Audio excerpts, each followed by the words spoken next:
Vamos a continuar entonces con el tema, también lo vamos a ir un también, sobre el antagonismo ya también. Recuerden, y vuelvo a repetir, ¿no? En las recetas suelen haber y contener un sinnúmero de medicamentos, cosa que la Organización Mundial de la Salud dice que no es bueno hacer. Normalmente lo que debería de ocurrir es que se consigne un solo medicamento en una receta y a lo sumo entre 2 a 3 medicamentos como máximo. Sin embargo, existen recetas donde existen muchos medicamentos y entonces los médicos llaman eso un escopetazo, digamos, a ver a qué le pego, digamos, ¿no? Para resolver el problema. Y en esa combinación de fármacos podría producirse un sinergismo como también un antagonismo. Y ya hemos visto que el antagonismo es la combinación de dos fármacos que tienden a disminuir o a anular la acción farmacológica. Si uno hace eso, entonces la cuestión viene mal. Por ejemplo, uno podría pensar que es bueno mezclar la leche con un medicamento, por decir una cosa. Porque la leche, al final de cuentas, contiene calcio. Y si se tratase de una tetraciclina, por ejemplo, ese calcio se va a unir a la tetraciclina y se va a precipitar y anula su efecto. Entonces, si le están dando ese antibiótico para resolver un problema y lo anulan, entonces ¿de qué sirve el tratamiento? No sirve de nada. Si yo tuviese una mujer tuberculosa o un hombre tuberculoso, un niño, lo que sea, digamos cualquier persona tuberculosa, dentro del tratamiento, antes y ahora también se puede administrar estreptomicina. ¿Y qué es la estreptomicina? Es un aminoglucósido. Y entonces uno puede llegar a pensar y decir, bueno, a esta persona le voy a hacer un tratamiento para la tuberculosis con isoniazida, piracinamida, etambutol y estreptomicina, por ejemplo, por decir una cosa. Y después de verla a la persona toda delgada, además que ha tosido y ha vomitado sangre, eliminado sangre a través de la vía respiratoria por las cavernas que se están armando, entonces serviría también ese médico, sería bueno administrarle hierro para que reponga su sangre. Parece ser una buena idea, ¿no? Pero es la peor idea que puede existir en la Tierra. Porque si le dan hierro, entonces anula la acción de la estreptomicina. La anula. Es como si no le estuvieran dando nada, absolutamente nada. Entonces hay que tener mucho cuidado en mezclar las cosas. Uno dice, bueno, y le vamos a dar unas vitaminitas, un hierrito. No, no es así. Se puede empezar con el plan A y después de eso, entonces, utilizar un plan B que podría sacarse esa estreptomicina y introducir el hierrito, tener un poco de paciencia. ¿No ven? Entonces, de ese antagonismo vamos a hablar ahora. Entonces, cuando se mezclan dos fármacos que son antagonistas, podemos encontrar varios tipos de antagonismo. Uno de ellos es el antagonismo competitivo. ¿Y cuándo se produce este antagonismo? Cuando una droga de estructura semejante a la droga agonista, ¿no?, se fija en los receptores de aquella, pero siendo inactiva, ¿no?, de por sí produce una respuesta que impide que se fije a los receptores la droga activa por la intervención de la droga antagonista. Ahora lo vamos a ejemplificar también. El dolor menstrual o premenstrual se llama dismenorrea, eso se llama. Entonces una mujer que tiene ese dolor, pues tiene una dismenorrea. dismenorrea. Entonces, en la dismenorrea, no necesariamente a todas las mujeres le viene de la misma intensidad, se podría decir que el útero tiene terminales neurológicas que secretan esta sustancia que se llama acetilcolina, las cuales están metidas en unas vesículas denominadas quantum y con la intervención del calcio, ¿no? Entonces se va a liberar esto. Recuerden que sale de la acetilcoenzima A más un aminoalcohol que es la colina, se forma la acetilcolina. Bueno, muy bien. Entonces se han almacenado y se libera aquí esa acetilcolina. Y cuando actúa sobre receptores muscarínicos, no nicotínicos, aquí entonces un receptor muscarínico, entonces esta acetilcolina va a encajar en este receptor. Vamos a poner ahí y entonces esto va a ser la acetilcolina. Y esta acetilcolina produce contracciones uterinas que causan dolor. Lo mismo puede ocurrir con el intestino delgado, porque el intestino delgado también tiene, como ustedes saben ya, y digo que como ustedes saben, porque eso ya seguramente han visto en fisiología, de nuevo por repetir. Entonces, al producir estas contracciones uterinas, porque esto es el útero, esto de acá está en negro y además está marcado como ACH, el acetilcolina que está actuando sobre el receptor y está provocando contracciones que generan esa dismenorrea. Bueno, muy bien, entonces, si nosotros utilizamos otra droga, que la voy a dibujar aquí de esta forma, pero estoy cambiando el color, hago el mismo rectángulo y le voy a poner esto para que haga una especie de diferencia. Si esta droga que estoy introduciendo va a tender a desplazar a esta acetilcolina, esta droga se llama atropina. Entonces, cuando introduzco la atropina por vía intravenosa, etcétera, etcétera, o le doy para que tome, porque también puede, digamos, tomar por vía oral, una vez que la atropina está en el torrente circulatorio o algún derivado de la atropina, la saca la acetilcolina de aquí, la saca, la desplaza, ¿no? Entonces, al desplazarla, esa acetilcolina va a tener que retirarse a este lugar, digamos, ya no va a estar dentro de este receptor, ahí va a estar, ya salió. Y entonces, ¿quién va a meterse en ese receptor? Aquí se va a meter la atropina.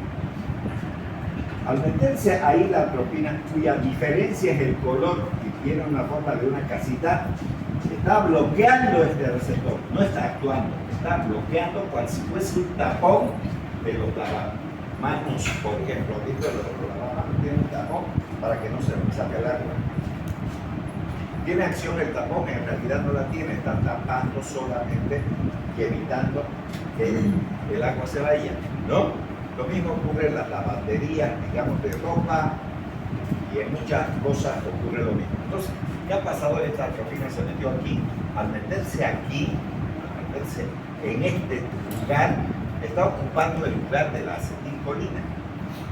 Pero ¿esa droga tiene actividad? No, no tiene. Solamente está funcionando como un tapón y no la deja actuar a esta. Y al no dejarla actuar, entonces calma el dolor. A eso se denomina antagonismo competitivo. ¿Por qué se llama competitivo? Porque tienen similar, no igual, similar estructura química. Todos son rectángulos, este tiene color verde, tiene además la forma de una casita, lo de arriba, el techo de una casa, este otro. O sea, para hacérselo distinto para que lo podamos entender. Incluso le puede cantar hasta una canción, otro ocupa mi lugar, ¿no es? ¿No? Porque le ha quitado el lugar, ¿no es? se metió en su receptor. Entonces, ¿se puede revertir esto? Sí, si se aumenta la cantidad de acetilcolina. Esta acetilcolina por una mayor cantidad lo va a desplazar. Puede sacarlo de ese lugar. Entonces, por eso se denomina antagonismo competitivo. Vean aquí. Pero siendo, dice, inactiva, ¿quién es inactiva? La tropina no es activa. Ella no es activa. Ella solo funciona como un tapón. No, de por sí no produce respuesta, pero ¿qué hace? Impide que se fije en dichos receptores la droga que era dueña de ese lugar. ¿A ver? O como cuando uno se pone a jugar, ¿no?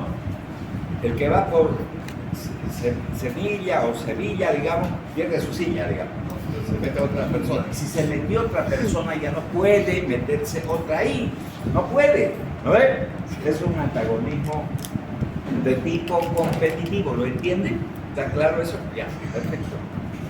Muy bien, entonces ya tenemos el antagonismo competitivo. Ya. Y aquí tenemos eso. Miren ustedes, antes de tomar el medicamento está la sustancia química, ¿no? Entonces, ¿dónde se tiene que meter? Este es el receptor, este es el receptor, que va a generar una actividad. ¿Qué sería esto? La acetilcolina, ¿no? Y entonces, en la medida que el fármaco agonista va llegando a ese receptor, va a incrementar la actividad celular. Pero si le metemos un antagonista, que son estos tapones, en el lugar donde debería de meterse el té, ya no se puede, porque le ha puesto usted un tapón, ¿no ve? Estos amarillos son unos tapones. ¿Dónde están? En estas cavidades, que son los receptores. Entonces, esto sería la atropina, que se metió ahí, no le deja entrar al fármaco. ¿No ve? ¿Entienden? ¿No? Entonces, estamos generando un antagonismo de tipo fármaco antagonista, dice ahí. Ya, muy bien, entonces ya está. Bien. Ahora vamos a ver el antagonismo no competitivo. Este de aquí, este ejemplo es el competitivo. Ahora vamos a ver el no competitivo. Y vamos a hacer recuerdo de una clase que ya pasamos, que ya les expliqué con este tipo de antagonismo. Entonces dice, mal llamado también antagonismo fisiológico. Ocurre en el caso de dos drogas, lo mismo que teníamos allá, de estructura química diferente. Ya no tienen estructura química similar, tienen estructura química diferente. La primera diferencia entre un antagonismo y el otro es que tienen estos estructura química diferente. Y al ser diferentes no pueden meterse en este receptor porque son diferentes. Y entonces, ¿no? Por lo tanto, ocupan dos clases diferentes de receptor porque tienen estructura química diferente. No son similares. Un burro se puede parecer a una cebra, sí, porque los dos, digamos, animales tienen mucho parecido. Pero si estoy comparando una jirafa con un caballo, hay una notable diferencia, ¿no? Es igual, ¿no ves? Tienen hasta una estructura diferente, un color diferente y varias cosas diferentes. Entonces, es algo así. Entonces, porque tienen efectos opuestos, se anulan. Por ejemplo, recuerden que hemos hablado de alergia. Y les dije, si tienen ganas de poner inyecciones, váyanse ahí al frente, hay una carrera de enfermería, inscríbanse y vuélvanse enfermeras, ya está, ¿no ven? Eso les dije cuando estábamos hablando de alergia. Y entonces, pero dije, si alguien quiere tener ese espíritu de enfermera y poner un inyectable y hacer eso, ¿no? Entonces, ¿qué deben de tener? Te dije que deben de tener adrenalina, le dije, adrenalina, le dije, después le dije un corticoide, un antihistamínico y 1, 2, 3 jeringas. Porque ¿con qué van a poner si no hay la jeringa? Pues si le vaya la jeringa estamos jodidos, igualito que no tuvieran nada, ¿no ves? Sí. Todo hay que acordarse, porque no queda de otra, ¿no? Ahí traje las ampollas que nos dan las jeringas, ¿no? Qué huevada más grande, pues no ¿no es cierto? ¿De dónde va a conseguir jeringa luego? Ya. Entonces, ¿cómo se llamaba esa reacción que mata a la gente? Se llama shock anafiláctico, eso dije. Y el shock significa caída de la presión arterial. ¿Quién produce caída de la presión arterial? La histamina, porque al ser una reacción alérgica, entonces las células llamadas mastocitos o células celadas liberan histamina. ¿Y para qué sirve la histamina? Es una droga vasodilatadora. Si se vasodilata todo el organismo, se cae la presión. Si se cae la presión, no hay oxígeno en el cerebro. Si no hay oxígeno en el cerebro, murió el sujeto. ¿Por qué? Murió por shock anafiláctico. Por eso, en algunas oportunidades también les digo lo siguiente: la gente que vive en las alturas tiene poco oxígeno, oxigena poco su cerebro, por eso vive medio aletargado. En Bolivia viven por nada más así. Es así, aunque ustedes no lo crean, ¿no? Tienen que producir mayor cantidad de glóbulos rojos para poder oxigenar su pobre cerebro, no le queda de otra. Es así, aquí sobra el aire, entonces no necesitamos, ¿no? Imagínense semejante capa de oxígeno que tenemos. Bueno, entonces, si no hay oxígeno se va a morir. Entonces, ¿cómo yo voy a evitar que se muera? Le pongo adrenalina, ¿no? ¿Y qué estoy haciendo? Estoy antagonizando la acción de la histamina que me lo está matando al paciente por shock. Estoy empleando solo la palabra shock, pero obviamente que les he puesto la palabra shock anafiláctico porque es una alergia, pero hay varios shocks. Hay shock neurogénico, hay shock cardiogénico, pero la palabra shock significa choque. No son los del apellido choque, por ahí sale ya de aquí corregido, digamos shock, se llama ya, choque. Choque, ¿no? Choque. Entonces, ese choque significa caída de la presión arterial, eso significa. ¿No? Si está cayendo la presión arterial, entonces, ¿qué tiene que ponerle? Adrenalina. ¿Listo? ¿Se entendió ahí? Fíjense que son dos receptores diferentes, porque los unos, estos de la adrenalina, son receptores alfa o beta adrenérgicos. Esos son sus receptores, así se denominan. ¿Cómo se llaman los receptores de la histamina? Receptores histaminérgicos. Incluso los medicamentos que resuelven el problema de las úlceras son los antihistamínicos H2. Y aquellos que provocan, digamos, bloqueo de los receptores histaminérgicos H1 generan sueño, hambre y además evitan la alergia.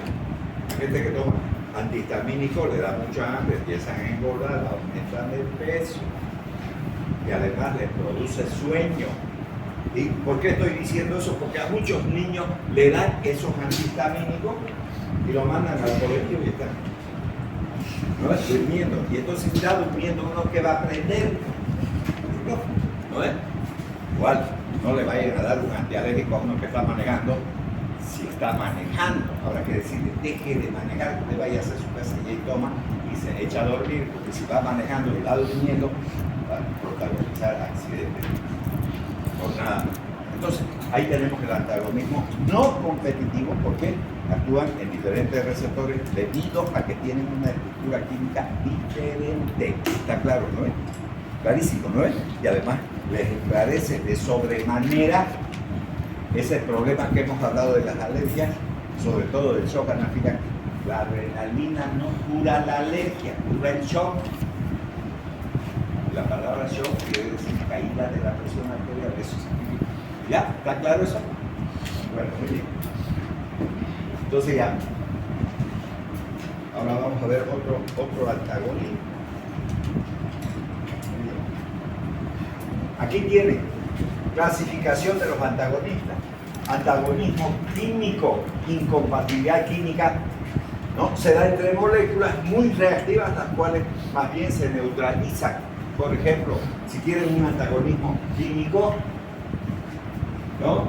Entonces, si alguien tiene una acidez estomacal tremenda, se busca sal inglesa o heno, incluso Alka-Seltzer, ¿no? Que tiene bicarbonato de sodio, se lo toman, se mezcla con el ácido y estamos provocando un antagonismo de tipo químico, porque son los químicos. No se compra pico ese para masticar coca, ponen en un vaso con agua y se lo toman, listo, y neutralizan.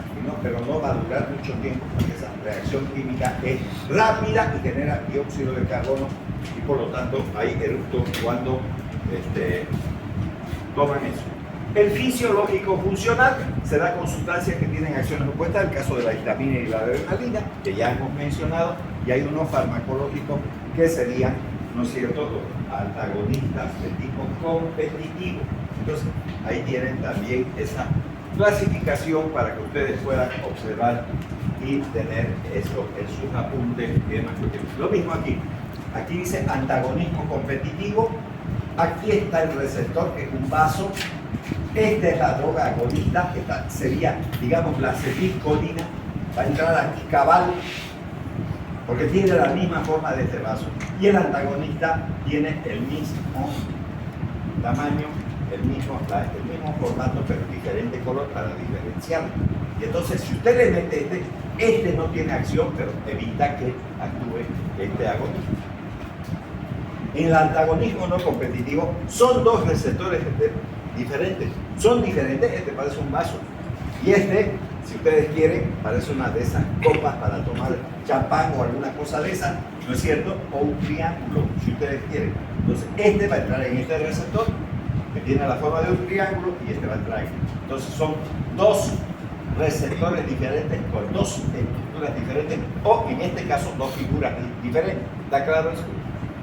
Y finalmente, el antagonismo funcional, que es muy parecido al antagonismo no competitivo, donde pueden observar también dos tipos de receptores diferentes, ¿no? Y además, estos receptores tienen no solamente, digamos, un mismo color, o sea, una misma estructura en la célula, sino que son diferentes al igual que sus, ¿cómo se llama? Sus agonistas, sus neurotransmisores. Muy bien, ahí está. Entonces aquí de nuevo tenemos antagonismo fisiológico, los fármacos tienen acciones opuestas y actúan a través de los receptores distintos, caso de histamina, atropina, antagonismo químico, ya hemos visto el ejemplo que podría ser el bicarbonato con el ácido clorhídrico, y antagonismo farmacológico que puede ser competitivo o no competitivo. Y ahí tienen también la forma de regular, ¿no?, en esas diapositivas. Ahora hay un antidotismo, que es el químico igual, donde usted puede mezclar bicarbonato de sodio con el ácido clorhídrico, y un antidotismo farmacológico, por ejemplo, el alcohol con la cafeína. A veces hay gente que le gusta mucho el trago y en vez de venir a clase se van y se toman unos cuantos chiflines, pero igualito luego vienen a clase medio sonriendo así, y dicen, lindo, pero como van a llamar lista en el laboratorio, entonces démosle un café para que se le pase, ¿no? Entonces a los borrachines le dan su cafecito, digamos, para que mejore su estado. Entonces también ahí pueden tener ese tipo de actividades antagónicas. Muy bien, ya con eso terminamos todo lo que se refiere a la farmacodinamia, que era una ciencia, ¿no?, que tenía por objeto el estudio de las drogas, fármacos, que servían para curar, mitigar, atenuar, reemplazar, etcétera, etcétera. Pero cuando ya empezamos a hablar de las partes de la farmacología, de esta ciencia, que es la farmacología, entonces vamos a tener también varias cosas. Farmacognosia,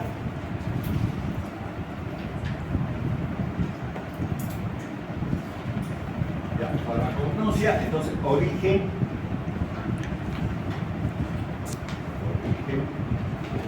y estructura química.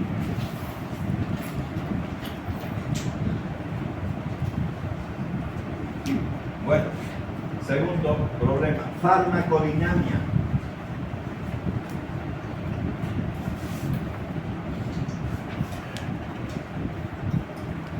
Entonces dijimos que era acción del fármaco. Número 3, farmacocinética.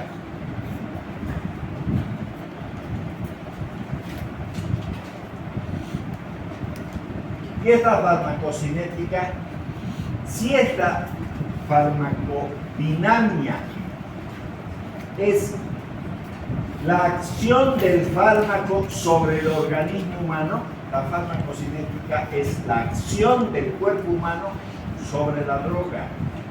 Fíjense, es la acción del cuerpo sobre la droga. Esta es la droga sobre el organismo humano. Y entonces, para que se produzca de manera clara esa actividad, debe de haber absorción. Entonces, la farmacocinética comprende la absorción,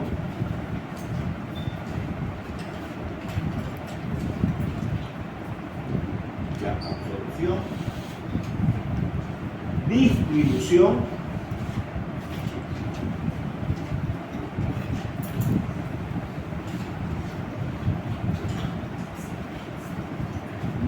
biotransformación o metabolización,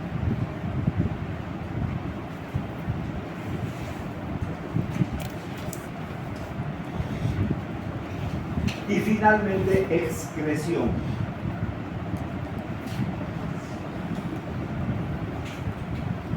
Pero algunos autores además ponen aquí liberación.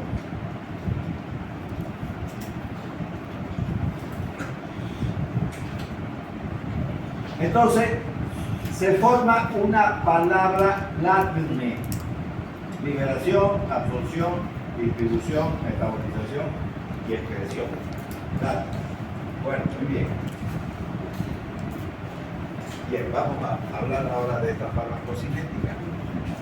El médico tiene obligatoriedad de saber cada uno de estos procesos que forman esta palabra denominada farmacocinética, que tenemos aquí también: absorción, distribución, biotransformación o metabolización y excreción. Muy bien, vamos a entonces ver cada una de esas partes. Vamos a tener que comenzar obligatoriamente con la absorción, porque ya les dije que a mí no me gusta poner la liberación. Obviamente que el medicamento, cuando se introduce en el organismo, se va a liberar, pero no siempre ocurre eso. Por ejemplo, si ponen por vía intravenosa, ya está el medicamento, digamos, diluido, obviamente para que lo use el organismo humano. Entonces se obvia esa etapa. Ya, ahora vamos a ver qué significa transferencia. Para que los fármacos se pongan en contacto con los receptores, ya les dije que los receptores eran estructuras químicas, que conjuntamente las estructuras químicas del organismo se unen y entonces producen las acciones que terminan, ¿no?, con los efectos que va a provocar el fármaco. Entonces, para que esos fármacos se pongan en contacto con los receptores a una concentración adecuada, para producir esa acción es necesario que la droga penetre en el organismo en forma suficientemente rápida para exceder los procesos de biotransformación que se llevan generalmente, no siempre, en el hígado, ¿no? Y después también de la excreción, que el órgano más importante de la excreción, pero no es el único, es el riñón. Recuerden que el riñón, desde el punto de vista fisiológico, ¿no?, va a generar 3 funciones: filtración, reabsorción y secreción. ¿Quién hace eso? La unidad funcional renal denominada nefrona. Ya, listo. Muy bien, entonces eso es lo que vamos a ir viendo poco a poco en la medida que vayamos viendo este importante capítulo de la farmacología. Por lo que la transferencia entonces comprende los procesos de absorción, distribución, biotransformación y excreción, o sea que es lo mismo que decir farmacocinética. Bien, aquí tenemos ahora vías de administración. Fíjense que va a haber una diferencia entre lo que son vías de administración y vías de absorción. No es lo mismo vías de administración que vías de absorción, no es lo mismo. Por ejemplo, ustedes tienen, ¿no?, la aplicación de supositorio, lo hacen por vía rectal, es administración eso. La vía oral, la vía sublingual, aquí tenemos la tableta debajo de la lengua, vía enteral, o sea, si uno, digamos, ingiere el medicamento y llega al estómago y luego al intestino, es la vía enteral. La vía intramuscular ya utiliza una aguja llamada aguja hipodérmica, que tiene un orificio en el centro. Es una aguja que va a permitir la introducción de los medicamentos. Y dentro de esas vías de aplicación por vía parenteral, entonces la vía intramuscular, la vía intravenosa, la vía subcutánea. Después existen las vías tópicas, la oftálmica, aquí se está aplicando un colirio, ¿no es verdad? La vía óptica, en los casos de que existan infecciones auditivas, la vía peridural, que sigue utilizando aguja hipodérmica, pueden ver ahí también con la jeringa, ¿no? La vía intraarticular, etcétera, etcétera. Como ustedes pueden ver, solo estamos hablando de vías de administración, que no es lo mismo que las vías de absorción. Son dos cosas diferentes. Ya, ahora absorción. ¿A qué denominamos absorción? Porque lo vamos a meter a ese tema. Entonces, se denomina absorción al pasaje de los fármacos desde el exterior del organismo a la circulación. Eso es lo que queremos. Si alguien ingiere una tableta de un antibiótico, de un medicamento para la presión arterial, de un medicamento que le resuelva la artritis reumatoidea o la patología que sea, entonces está desde el exterior introduciendo al organismo por la vía que ya hemos visto. Las vías que ya hemos visto, puede utilizar cualquiera de esas vías siempre que el fármaco se lo permita. Y entonces, ¿para qué? Con la finalidad de que se absorban. Las vías entonces de absorción son los lugares de penetración de los fármacos. La vía de administración es una cosa y otra cosa son las vías de absorción, que son los lugares por donde penetran los fármacos. Mientras que las vías de administración de los medicamentos son los lugares por donde se los suministra o se los aplica. ¿No ves? Entonces ya ahí tenemos las diferencias, ¿no es cierto?, que hemos señalado en esta diapositiva, como ustedes pueden ver. Ya, ahora, vías de administración. Ahí tienen en la diapositiva las vías de administración. Entonces van a dividirse en dos: vías mediatas y vías inmediatas. Dentro de estas vías mediatas, entonces se producen sin efracción de piel. O sea, no se usa aguja para las vías mediatas, ¿no? Por ejemplo, la vía vaginal. Se ponen en óvulo, en cremas vaginales. ¿Ya? Luego, la vía conjuntival, los colirios, ¿no?, que seguramente ya han estado leyendo, digamos, para conformar su forma farmacéutica. La vía óptica, la aplicación a través del conducto auditivo, la vía de... En cambio, las vías inmediatas o parenterales con efracción de piel, por ejemplo, tenemos dentro de eso la vía subcutánea, la vía intravenosa, la intramuscular, la raquídea, la sutural, etcétera, etcétera. Entonces, hay vías donde tiene que obligatoriamente utilizarse, ¿no?, una aguja hipodérmica para poder aplicar el medicamento. ¿No es verdad? Por ejemplo, la insulina, los diabéticos tienen que usar las jeringas de insulina, que son especialmente hechas para eso, y entonces se las aplican por vía subcutánea a nivel alrededor del ombligo, ¿no? Normalmente eso hacen los diabéticos para mencionar. Bueno, muy bien. Ahora, mecanismo general de la absorción. Cuando estamos hablando de este tema, No hay nada que vayan a aprender ustedes. Todo esto lo han visto en fisiología, seguramente, eso no me consta, pero en los libros está eso, ¿no? Entonces, las membranas que la droga debe de atravesar para actuar están representadas por el epitelio gastrointestinal.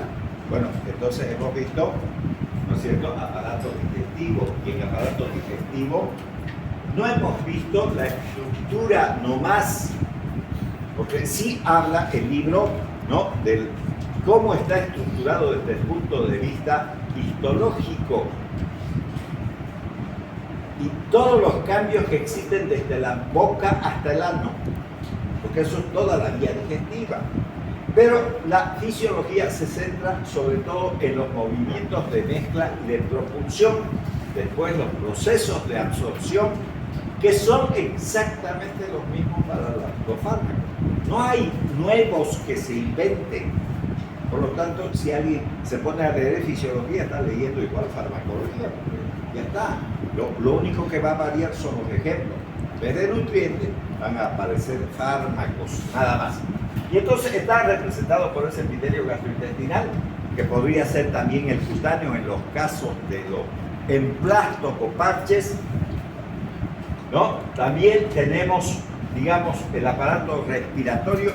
¿Por qué el aparato respiratorio? Porque muchos de los anestésicos generales se introducen por esa vía, comenzando por los gases naturales, que vendría a ser en este caso el oxígeno y la eliminación del dióxido de carbono. Recuerden que además no respiramos oxígeno. No respiramos oxígeno, respiramos aire. Y el aire está conformado por nitrógeno, oxígeno, dióxido de carbono y agua.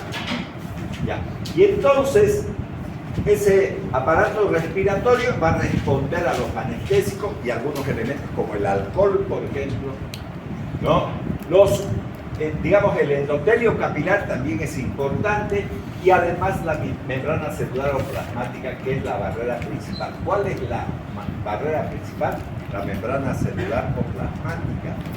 Entonces, ¿de qué estoy hablando? De una célula en especial, de cualquier tejido. Eso es importante, pero en este caso, cuando se está hablando de aparato digestivo, estamos hablando lógicamente de las células cilíndricas que existen a nivel del aparato digestivo mayoritariamente.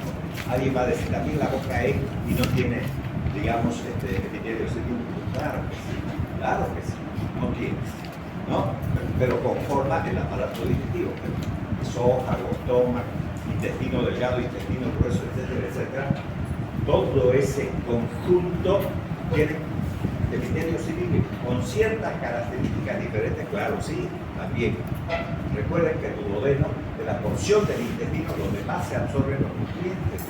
Eso no quiere decir que no se absorban en el estómago, y eso lo vamos a ver, digamos, un tantito más adelante también. Muy bien, entonces continuamos. Ya aquí tienen la farmacocinética, y voy a borrar esto de la pizarra porque necesito campo para que ustedes también puedan, digamos, en alguna medida anotar algunas cosas que son importantes que vamos a sacar de estas diapositivas y las vamos a plasmar, digamos, en la pizarra, ¿no? Ya. Además, para hacer notar la importancia que tiene. Bueno, muy bien. Entonces, fíjense ustedes que esta diapositiva dice aquí, farmacocinética, absorción. ¿Para qué se absorben los fármacos? ¿Para qué? Para pasar a la circulación. Y cuando ese fármaco pasa a la circulación, ¿qué se llama? Concentración máxima en sangre. O sea, esta sigla Cmax significa concentración máxima, ¿no? Porque los libros, digamos, no escriben toda la palabra y ponen esas siglas, y entonces hay que saber de qué se trata cuando uno está leyendo el libro. Entonces, ¿no? Pueden observar que ahí dice concentración máxima.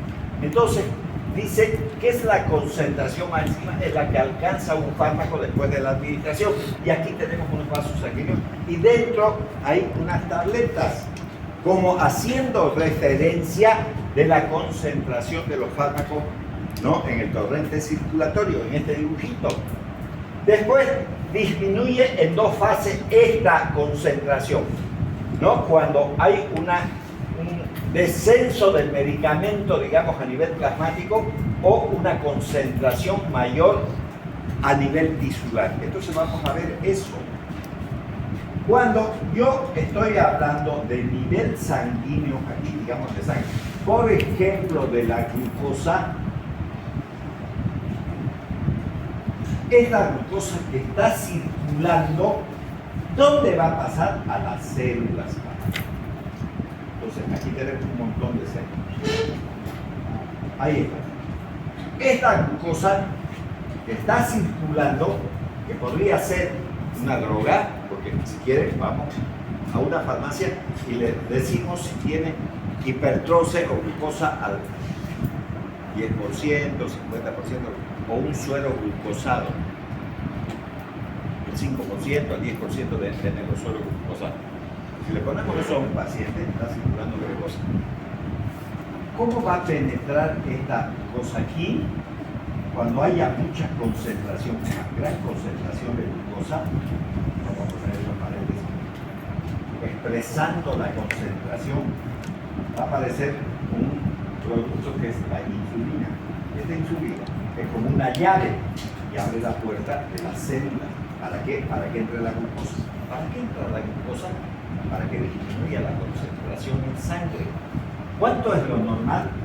70 hasta 99 se puede considerar normal, ¿no? Entonces eso tiene que bajar obligatoriamente y lo hace gracias a esta insulina. Ya se registra. Entonces, ¿qué dice aquí? ¿No? Tanto la concentración plasmática baja de qué? De glucosa, ¿no? Que es el fármaco, ¿no? Y va a aumentar la tisular. ¿Cuál es la tisular? La de los tejidos, ¿lo ven? El azúcar va a aumentar en el interior de la célula. ¿Gracias a quién? A la insulina, ¿sabes? Porque si no hay esto, se queda en el torrente circulatorio. Ya. Y recordemos que además el ser humano no tiene un solo pH, ya hemos hablado de la otra vez. Incluso le he preguntado mucho acerca de los diferentes pH. Y eso no deben de olvidarse. El ser humano no tiene un solo pH. Entonces ustedes pueden observar que en el plasma, ¿no? Obviamente de la sangre arterial es de 7.4, ahí lo tienen. En el estómago máximo hasta 2, entre 1.3 hasta 2. Hasta 2. 4 es malo, no es bueno tener 4, pero sigue siendo así, no importa. No sirve tener 4, 1.3 hasta 2 está normal. La orina puede llegar a un pH incluso de 8, 5.5, 6, 8. Ya, listo. ¿Por qué es bueno esto? Entonces yo voy a poner aquí factores que van a influenciar o van a decidir, si ustedes quieren, la absorción de una sustancia farmacológica. Número 1, entonces, lo que acabamos de observar que es importante, número 1, el pH. El pH, que siempre es una P minúscula y una H mayúscula, es el potencial de hidrogeniones, hidrogeniones, que se utiliza en la ecuación de Henderson-Penselar. Muy bien, entonces eso del pH lo vamos a anotar ahí, porque nos interesa de sobremanera cuando sigamos hablando de absorción. Entonces, la sustancia se absorbe generalmente en su estado de solución. Ah, no, eso ya está mintiendo ya. Porque no es así. Yo, por ejemplo, me traigo una tableta y incluso sin agua me la tragué la tableta. ¿Cuál estado de solución? Una solución, al final de cuentas, es una sustancia que está disuelta en agua. Esa es una solución. Le hemos vuelto solución. Bueno, entonces esa es una gallina, digamos, que se lo traga sin agua. Normalmente, no, la gente toma con agua. Bueno, pero si tomas sin agua, ¿por qué es una solución? Porque al caer al estómago, ¿dónde cae? En un contenido ácido. No es que esté vacío, el estómago está lleno de ácido. Y entonces, ¿qué va a pasar con el estómago? Lo que pasa en todos los sectores del intestino. Hay un peristaltismo que genera movimientos de mezcla, ¿no? Como esas mezcladoras que se ven, están mezclando, ¿no? Hay movimientos de propulsión, ¿no? Entonces, ¿qué permite el traslado del contenido del estómago hacia el intestino? Esas dos cosas generan esta solución. Y si se trata de fármacos que nos metemos por la vía respiratoria, que pueden ser muchos aerosoles, que quede claro, hay gente que pregunta, ¿y de dónde sacamos los aerosoles? Puta, no te digo un desodorante, ¿qué mierda es eso? Aerosol, lo mismo. Vean, ahí dice aerosol, spray también dice, ¿no? No se vayan a comprar una botella de spray, digamos, ¿no? Entonces ya, bueno, listo. Entonces, entran a los pulmones esas sustancias que son gaseosas, ¿no ves? Entonces, los gases entran por otra vía, ¿no ves? Ya, muy bien. Entonces, los mecanismos que rigen dicho pasaje son de dos tipos, el transporte pasivo y el transporte activo. En este pasivo no hay gasto de energía, no existe gasto de energía. En el activo sí se gasta ATP. Y recuerden que la mayor proporción de ATP sale de tres partes. Para que ustedes recuerden, no sé si eso habrán llevado, a partir de un proceso llamado glucólisis, que esa glucólisis significa destrucción de la glucosa. Entonces esa glucosa se va a transformar en glucosa 6-fosfato.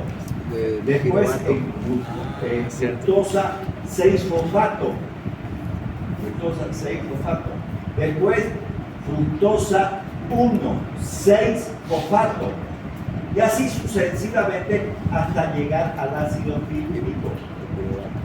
Y una vez que llegó al ácido pilúrico, entra en un ciclo llamado ciclo de Krebs. Y este ciclo de Krebs, ¿no?, como su nombre está indicado, va a generar una sustancia de molécula pequeña llamada acetilcoenzima A. Y esta acetilcoenzima A entonces va a generar otros productos que son importantes, digamos, para que siga la cadena respiratoria. Y entre esas, digamos, sustancias van a generar lo que le digo, el transporte de electrones por la cadena respiratoria. Y todo este proceso va a generar 36 ATP. ¿No? 36 ATP. Ya. Entonces aquí, perdón, se forma el NAT y el FAD. El NAT reducido y FAD. Ya, muy bien. Y aquí viene la formación de alrededor de 7 a 10 ATPs y en total todo este proceso genera 36 ATP. Bueno, muy bien, entonces eso un poquito para recordar algo de química. Entonces, va a haber un transporte activo con gasto de energía que proviene del ATP. Muy bien, entonces ahí tenemos.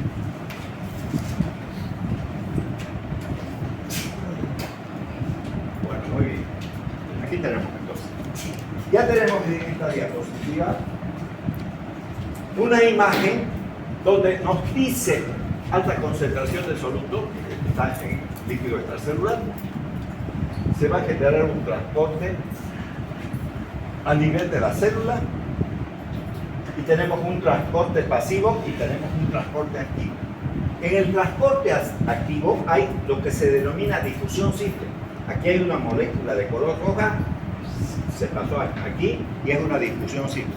Ejemplo de eso, el dióxido de carbono, ¿no? Recuerden que el dióxido de carbono, según la fisiología, es 20 veces más difusible que el oxígeno, ¿no? Eso estudiaron en aparatos respiratorios. Y el dióxido de carbono y el oxígeno difunden, ¿no? Entonces ahí tenemos la difusión simple. Luego tenemos esta otra forma de transporte por gradiente de concentración. Entonces teníamos aquí una parte que era el pH número 2. Número 2 es importante, el gradiente de concentración. Número 3, tamaño de la molécula.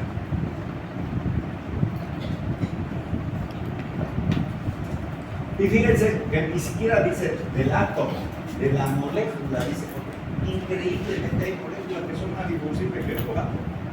El átomo es el oxígeno. No es un átomo el oxígeno, pero sin embargo el dióxido de carbono, que es una molécula porque está conformada por carbono y oxígeno, no, recuerden que es CO2, ¿no ven? Carbono, oxígeno, dos, ¿no ven? Y eso es una molécula, ya no es esto, no es esto, eso es oxígeno, y eso es una molécula. ¿No ven? Ya, entonces, bien.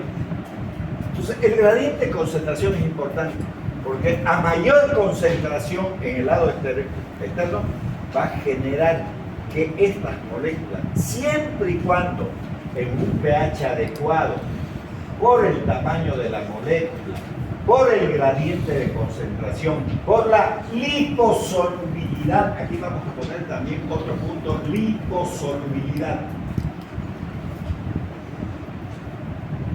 Entonces atraviesan estas barreras de aquí y entonces van pasando, ¿no? En la medida que va disminuyendo esto, se va deteniendo también, pero está pasando de un lugar de mayor concentración a menor concentración. Aquí dice baja concentración de solutos y aquí dice alta concentración de solutos. ¿No es verdad? Y después vamos a tener lo que se denomina difusión facilitada. Cuando se habla de difusión facilitada, se está hablando de transportadores carrier, pero que no gastan energía. No gastan energía.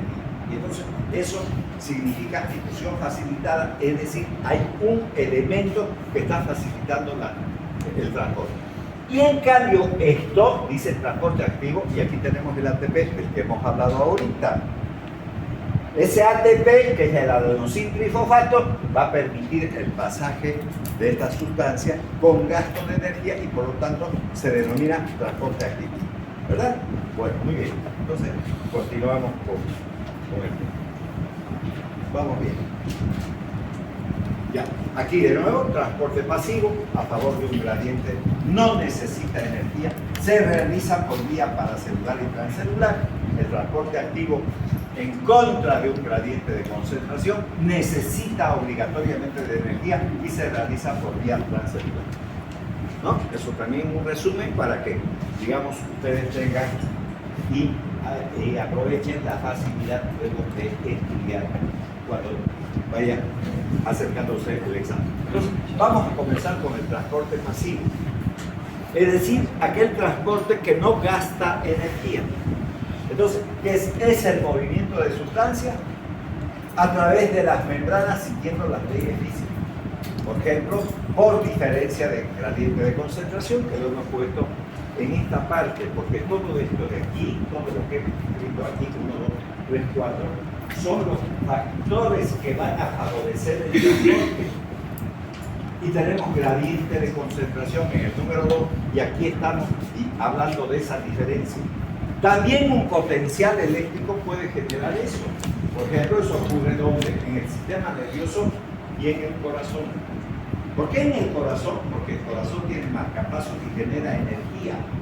Cuando genera energía, entonces permite la permeabilidad de esa membrana, digamos, plasmática. También la presión hidrostática, la gaseosa u osmótica y los procesos implicados, entonces son la difusión simple y la filtración. Recuerden que hace un momento hemos hablado de presión y hemos mencionado al riñón y luego hemos mencionado a la nefrona, que es la unidad funcional renal, y ahí hemos hablado de filtración, hemos hablado de secreción y hemos hablado de reabsorción, que cumple esas tres cosas. Esa unidad funcional denominada nefrona, que está constituida por el glomérulo y los túbulos renales. ¿No ven? El túbulo contorneado proximal, distal, asa de Helen, túbulo colector y A. Y obviamente que van a terminar en las papilas. Ya. Ahora, aquí tenemos el transporte pasivo, difusión simple y difusión facilitada. Ejemplos. Entonces, difusión simple, vean, hace un momento hemos hablado de este elemento, dióxido de carbono. La difusión facilitada, la glucosa. Fíjense, esta estructura hexagonal está representando a la glucosa. No es que pase fácilmente, necesita de un elemento que facilite su penetración. Y después tenemos, ¿no es verdad?, esa difusión facilitada por canales, ¿no? Por ejemplo, el caso del sodio, ¿no? No requiere uso de energía. Entonces, no hay gasto de energía en estos pasajes de estas sustancias, dióxido de carbono, glucosa, y obviamente el sodio, como ustedes pueden observar. Ya, muy bien. Ahora, difusión simple. Entonces, es el pasaje de sustancias disueltas, como también gases a través de una membrana, como consecuencia de un gradiente de concentración. Ya hemos escrito ahí, y existe pues un gradiente de presión osmótica para las soluciones, ¿no? Una presión parcial para los gases. Siempre se mide en presión parcial de gases, presión parcial del dióxido de carbono, presión parcial del oxígeno, etcétera, etcétera. ¿No es verdad? Entonces, todo esto no está nuevo, estaba en fisiología, ¿no es? ¿Sí o no? Está el libro de fisiología, ahí está. O sea, hasta ahora, si ustedes quieren, no hemos tocado nada de farmacología como tal, sino que estamos viendo las bases simplemente. Entonces, por lo que la velocidad de ese transporte va a depender también de una constante de permeabilidad. ¿De qué entonces? De la liposolubilidad de la membrana. ¿Y cuál es la membrana? Estamos hablando de la membrana celular, de la membrana plasmática, si ustedes quieren. De ella estamos hablando, porque es la principal barrera para que crucen las diferentes sustancias dentro, obviamente, de esos dos fármacos. Entonces, esa permeabilidad de la membrana está determinada por el coeficiente de partición lípido-agua, eso se le denomina liposolubilidad de la droga. Entonces, no solamente el tamaño de la droga, del medicamento, no solamente el pH tiene influencia, tiene también la liposolubilidad de la membrana, porque eso puede resultar una barrera, ¿no? La mayoría de las drogas que atraviesan las membranas celulares por simple difusión lo hacen por su alta liposolubilidad. Entonces, sí, cuanto más liposoluble sea el fármaco, más rápidamente pasará. A eso está refiriéndose, ¿no? Ya que los poros de las membranas apenas miden 0,4 nanómetros, son muy pequeñas. Por eso pocas moléculas pueden atravesar sin problema. El etanol, el alcohol etílico, si ustedes quieren, pasa rápido. Las que consumen los borrachos. ¿Sí? Eso, los cambios azules como el eso. Como vamos a entender mejor, ¿no? Ya. Ahora, la mayoría de las drogas, esto también es importante. Fíjense, dice, la mayoría de las drogas son ácidos o bases débiles. Entonces, también es bueno escribirlo, porque para que podamos entender, no es cierto, aunque vuelvo a repetir, no es mi trabajo, pero tengo que hacerlo para que me puedan entender. Entonces, ¿de qué estoy hablando? Estoy hablando, obviamente, cuando hablo de eso, si son ácidos o bases débiles, entonces estoy hablando de que un ácido, tengo neutro aquí, vamos a poner mejor, para que quede mejor, alcalino, aquí vamos a poner neutro, y aquí vamos a poner ácido. Ya, ¿qué es el neutro? 7. ¿Quién es neutro? Agua. Alcalino. Entonces podemos poner H2, CO3, bicarbonato. ¿No? Obviamente es de sodio. Y aquí podemos poner ácido clorhídrico. Ya, listo, ya está. Entonces, 7 es neutro. Si esto sube, ¿no? 7.1, 2, 3, o sea, digamos, entonces estamos hablando del alcalino. Y si esto baja, 6.8, todo lo que quieran, ¿no? ¿Verdad? 1 a 0, si ustedes quieren, lo que es ácido. ¿No es? estamos hablando de eso. Entonces, aquí tenemos que agregarle si un fármaco es ácido o base débil, también puede o no atravesar esa barrera llamada membrana celular. Ya, muy bien, entonces, ya, ahora, ¿qué dice así aquí? Ya, en general la forma no ionizada, no, que never entreverado por nunca, no, ya, entonces ionizada. De estos compuestos es liposoluble, la no ionizada. Entonces, vamos a poner, aunque los libros nunca ponen esto, pero lo voy a poner aquí, ¿no? F es fármaco, o si quieren D, que quieran droga, ya, fármaco. Esto de aquí es el ion hidrógeno. Cuando el fármaco está unido al ion hidrógeno, es una droga ionizada.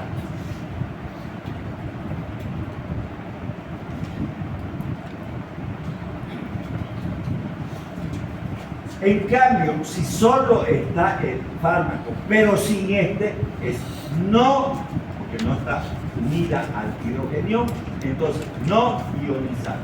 Entonces, vuelvo aquí para poder entender de manera clara.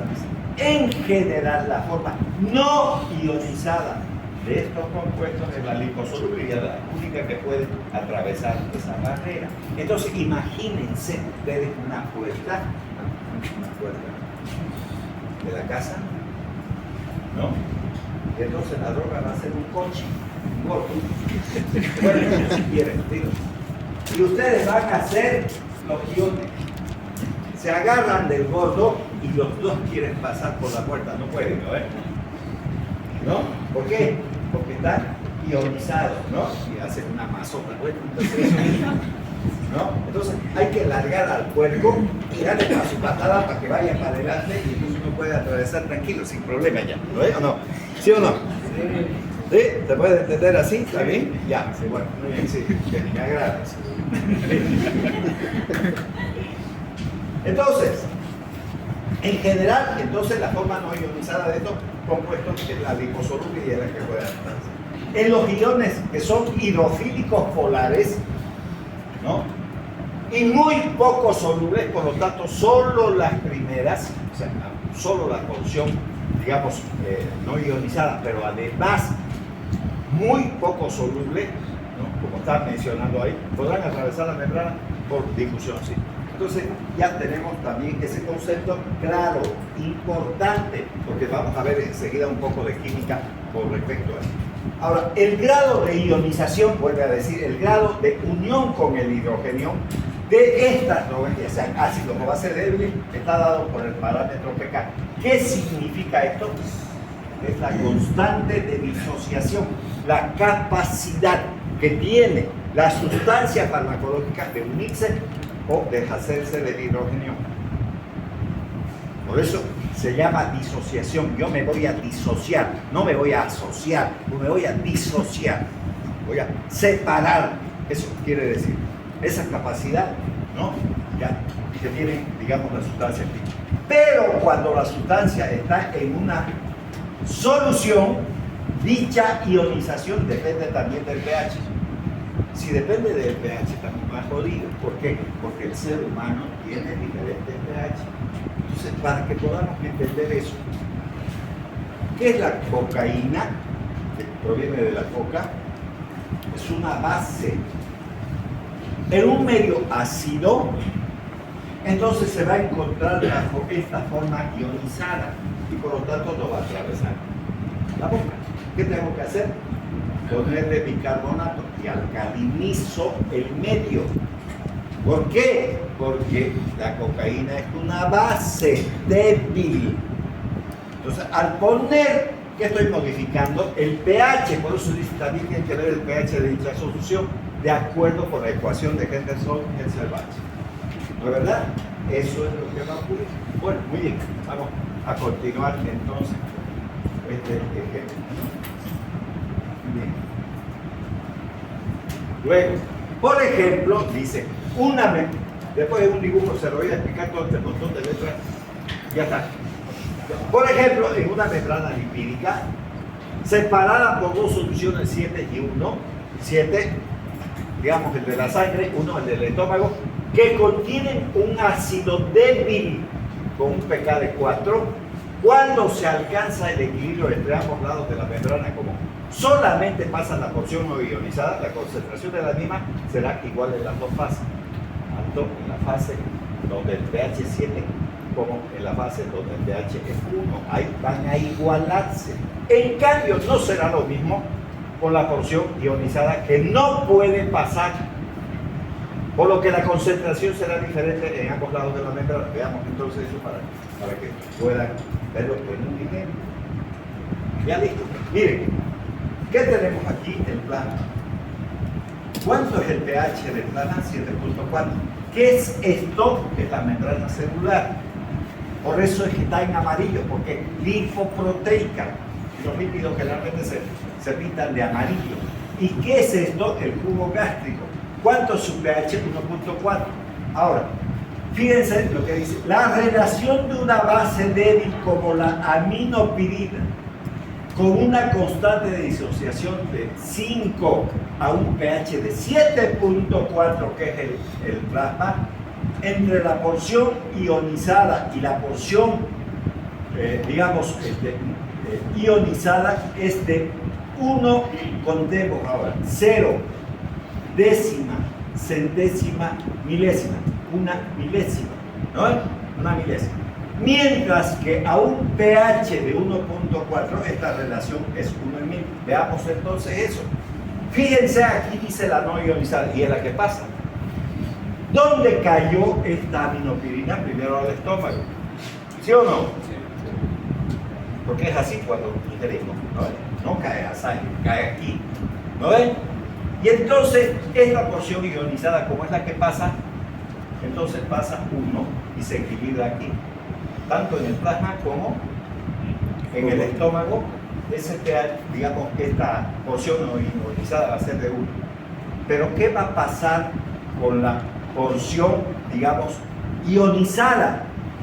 Como pasa poco, entonces la concentración va a ser menor aquí. ¿No ven? ¿No ven? ¿Sí o no? Entonces, ¿cuánto va a alcanzar esta concentración? De nuevo, 0 entero, décima, centésima, una milésima, nada más. En sangre va a haber solamente una milésima de desarrollo. Sin embargo, en el estómago, como era una base débil, entonces se encuentra bajo la forma, si se quiere, ¿no es verdad?, ionizada, entonces la concentración va a ser 1 en 1000. 1 en 1000. Aquí no es lo mismo, ¿verdad? ¿Está claro eso? Ya, de nuevo, para que podamos entender. Mi boca tiene 6.8 de pH. Todas las que ustedes tienen. Quiero que se absorba la cocaína. ¿Qué debo de hacer? Modificar el pH. ¿Cómo voy a modificar? Poniéndome bicarbonato de sodio en la boca. Si modifico ese pH, ya no va a ser 6.8, puede ser 7, ya está neutro, no importa, o 7.1, no lo sé. Pero de hecho estoy modificando. ¿Para qué estoy modificando? Para que esa base débil de la coca, que se llama cocaína, se absorba. ¿Y por qué se va a absorber? Porque se encuentra bajo la forma no ionizada. ¿No ven? ¿Está claro eso? ¿No? Esa es la razón por la cual la gente que mastica coca se pone bicarbonato. Obviamente que los aborígenes no se ponían bicarbonato, no se ponían eso, se ponían cenizas del mismo tronco del árbol, quemaban, ¿no? Y esas cenizas se ponían, que son esa especie de piedra, no sé qué diablos se llamará, pico, no sé si me masticarán, no sé cómo se. Si alguien sabe bien, que nos diga, ahí yo de verdad que no sé, ni me interesa por último. No voy a masticar nunca coca, no quiero saber eso. ¿Sí? Aunque digan que la coca no es cocaína y la boba es ejecutivo. Sí. Bueno, perfecto. Hay gente que todavía no está agregada en el pasado. Allá. Terminaré nuestra clase, si no, ahorita se va a venir el montón y yo tengo que largar. Ya. Vamos a quedar ahí en discusión participada.